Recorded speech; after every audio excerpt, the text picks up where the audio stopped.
Hindi kahapon. Yun. Oh, Kahapon. Nakipaglibing ako. Uy, nakipaglibing ako. Sa Batangas. Na Monday, ha? Bumalik ka ulit sa Batangas?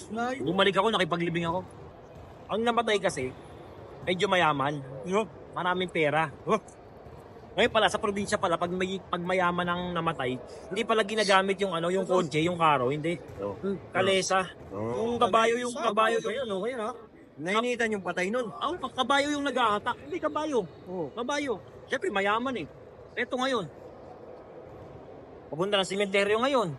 Naglalakad lang kami. Dahan-dahan lang kasi yung kabayo, dahan-dahan lang.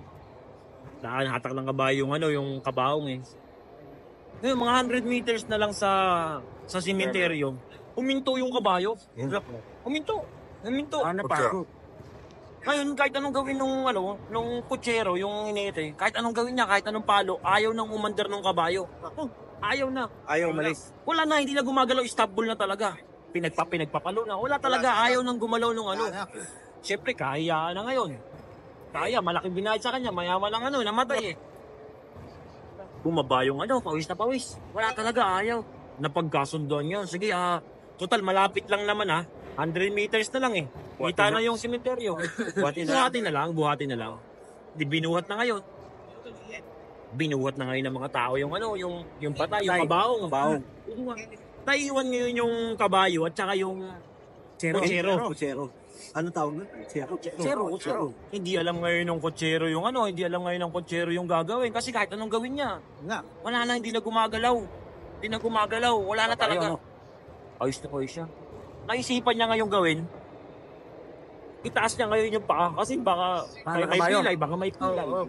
Inisa-isa niya. Puto, paghangat niya ng kanang paa, kaya pala hindi gumagalaw yung kabaho. May natapakan palang 1,000. Kaya pala hindi umaano.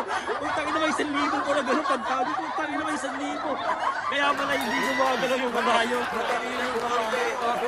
Yung kabayo, ha?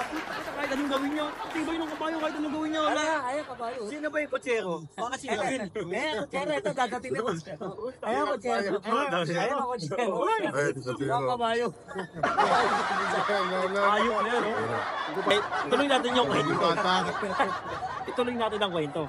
Siyempre, may kayamanan nga yung Pagkatapos ng libing, pumunta kami ngayon, bumalik kami sa bahay.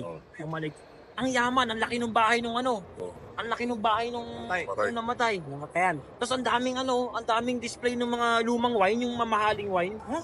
Mga mamahaling alak. Imported.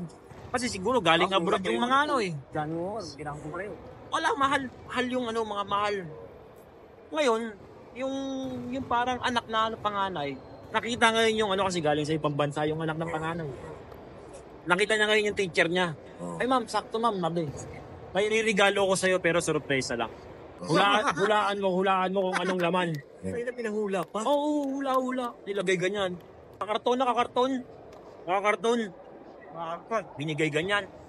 Nag-isip si yung ma'am, siyempre, ay siguro alak to kasi ang daming mamahaling alak kasi hindi pala negosyo pala yan. Oo, negosyo nila. Kinalog-galog ni ma'am, Ba, may kumakatas, may tubig. Tinikman nung ma'am, nung teacher. Ano to sir, no wine?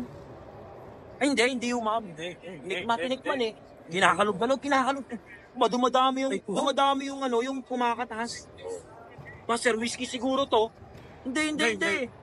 Ano ba to? Tinitikman ni ma'am, hindi daw nakuha yung lasa. Ano ba to, sir? Sige, buksan mo. Pagbukas tuta, umihi pala. Pagbukas tuta, umihi na pala, tinikman pa mo. Alak naman po, ihi na pala ng aso. Ihi na pala ito. Siyempre, salamat sa mga sponsor natin. May mga sponsor na tayo ngayon. Tropang Sima. Sponsor tayo. Daily Bread. Pakita mo Daily Bread. Uy, grabe sa sponsor. May mga sponsor na tayo ngayon.